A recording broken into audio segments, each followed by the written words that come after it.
It's been a while since I made a video, probably a few years actually. I've been pretty busy doing lots of other things and I had to get a new camera and finally got around to getting one. And so I figured I'd show you a lesson about what you can do with your left hand. You know, a lot of emphasis is placed on the right hand, but a good left hand makes the piano player. You know, as far as playing, especially, you know, boogie woogie and blues, but even more so, you know, everything else. No matter if you're a church pianist or if you're a professional pianist, what you do with your left hand, you know, it's the basement, it's the foundation, it's the cornerstone of your right hand playing. So I'm going to show you some things just using a couple pop songs, you know, what you can do with your right hand or your left hand. I'm going to utilize the chord structure of "I Don't Want to Miss a Thing" by Aerosmith. And I'm just going to show you what I'm doing with my left hand. These are techniques that can be used in any context, with any song, with any set of chords. I'm just using this because it's popular and you could easily find the chords or figure them out yourself. And the key of D. So we start out.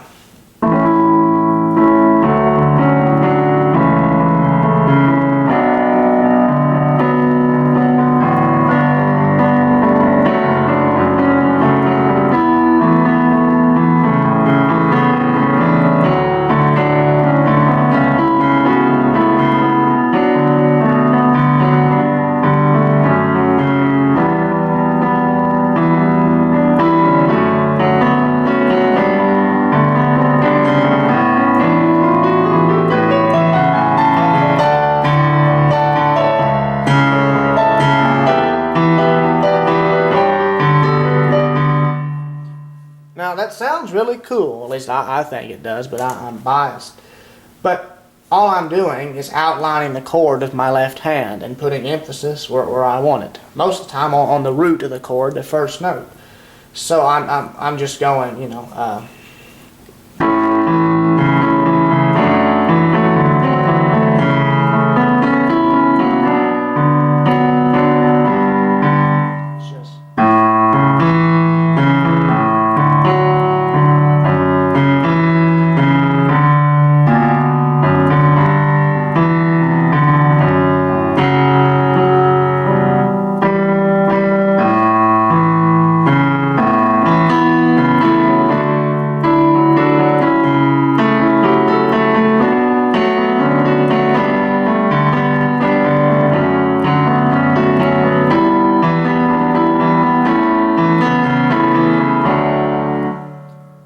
outlining the chord. I'm playing the arpeggio or just any combination.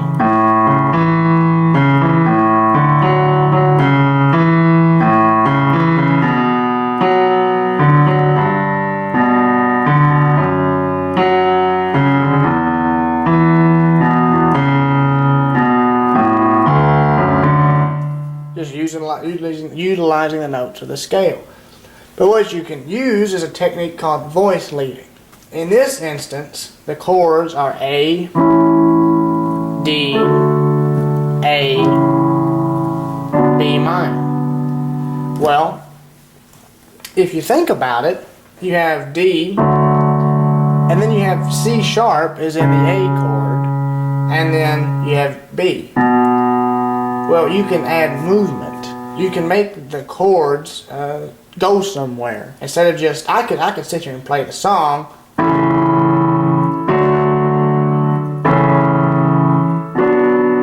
It's not really smooth. It works, but you have 88 keys. You might as well use them to their highest capacity. And so what you can do is you play that A chord and you play your D chord. And now I can put a C, I can play the A in what you call first inversion, which means the root is on top. So you have your A chord. First inversion would be, instead of A, C sharp, E, would be C sharp, E, A. This first inversion. And so now I have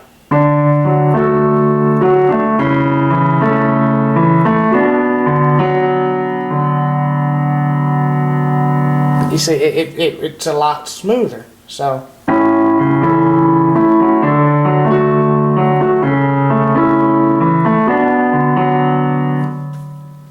The next chord happens to be a G.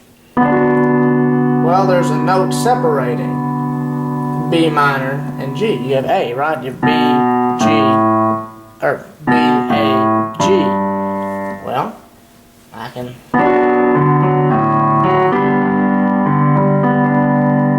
And the next is F sharp minor. So, then E minor. Then A, I can leave these E's here and play the A. And then, look, I'm back to D. What did I do? I walked down the D scale. I had bad fingering on that scale, but is what I did. I'll do it again, really, really slowly. So.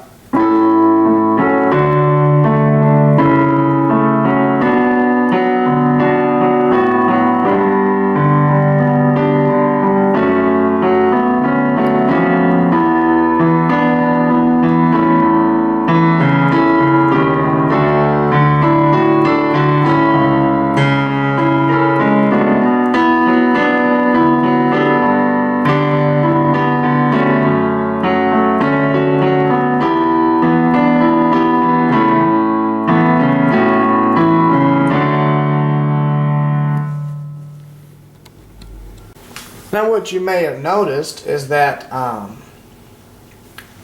put in a few extra notes along the way that I wasn't really discussing, and that's habit. But what I'm doing is I'm using the notes of the D scale with these chords. Now there are certain notes that will sound better with certain chords. But in the D scale, you have, D, E, F sharp, G, A, B, C sharp, D. You can use any of these notes with any of the chords built on this scale. So what I mean is, you take your F sharps and C sharps, okay? So all your Fs are sharp, all your Cs are sharp. You start on D and play the D major chord, which is the first, fifth, or first, third, fifth of the scale. Then you go up to E and you play the second, fourth, and sixth. It's the same hand position. You have the triad, the chord, built on the second degree, the second note of the scale. And see, I'm not doing anything. It's an E minor chord, but I'm not sharpening anything or flatting anything. I'm using the notes that are in the D scale. Then you go to F. Well, it's F sharp in the D scale, and so you'd go F sharp, A, and C's are sharp, so it's C sharp. And then you go to G, and then to A, and then to B,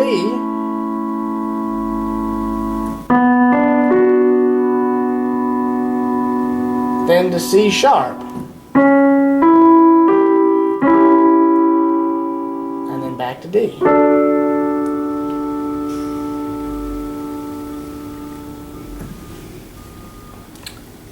It's the same for every scale. You can build these chords. So and you can use any notes in this scale with any of these chords. So with every scale, and this is going to get kind of deep, but you can follow me. The first chord, or the chord built on the first note of the scale, is always a major chord. The chord built on the second note of the scale is always minor. The chord built on the third note of the scale is always minor. The fourth is always major. The fifth is always major. The sixth is always minor. The seventh is what you call a diminished chord. And then you're back to the first note again, up on top. And so that's the same with C, with D, E, F, G, A, B, C, all the flats and sharp keys in between. It's always the same. And so you can play any note in this scale with any of these chords. Some are going to sound better than others. But I can take these chords again, for I don't want to miss a thing. And so we got...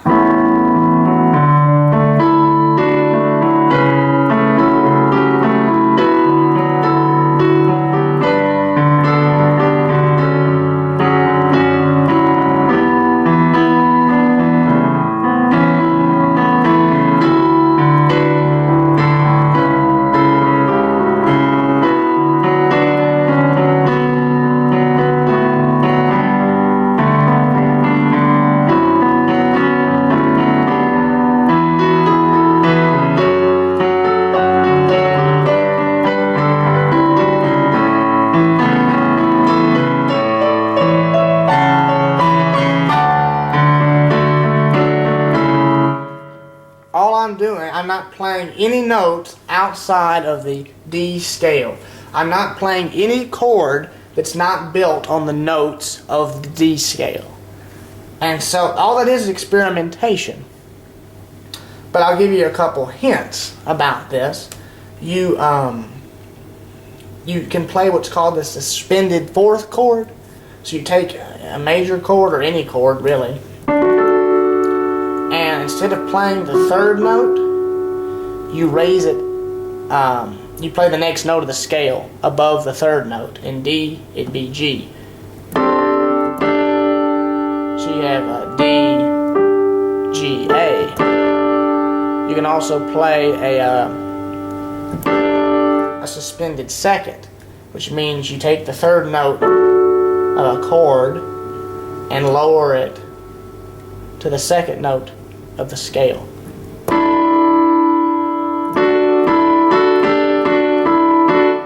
People do that on the guitar a lot when you play a D chord, but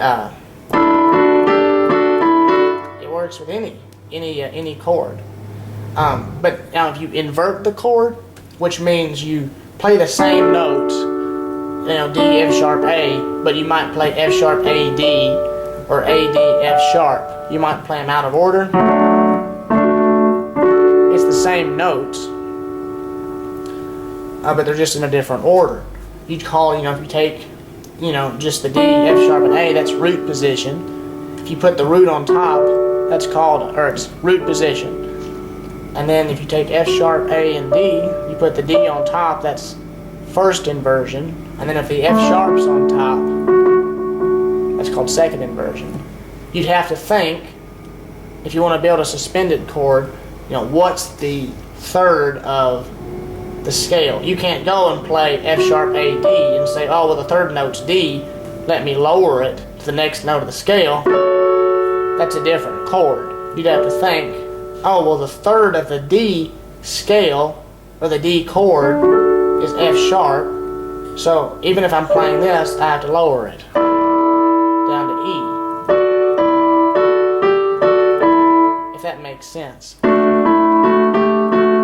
The third note, the third of a chord is always the third. I can play D and A here and play F sharp up here, but this is still the third, even though they're more than an octave apart. And so, knowing this allows you to build these suspended chords, and that really makes a really poppy sound.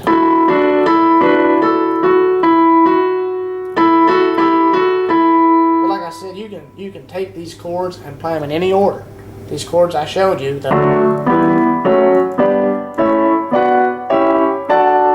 play any of these notes.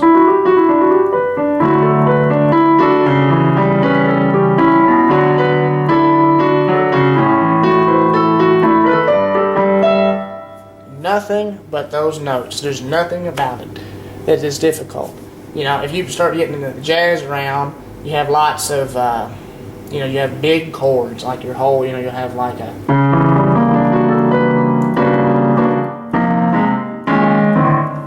or whatever, and that gets really difficult for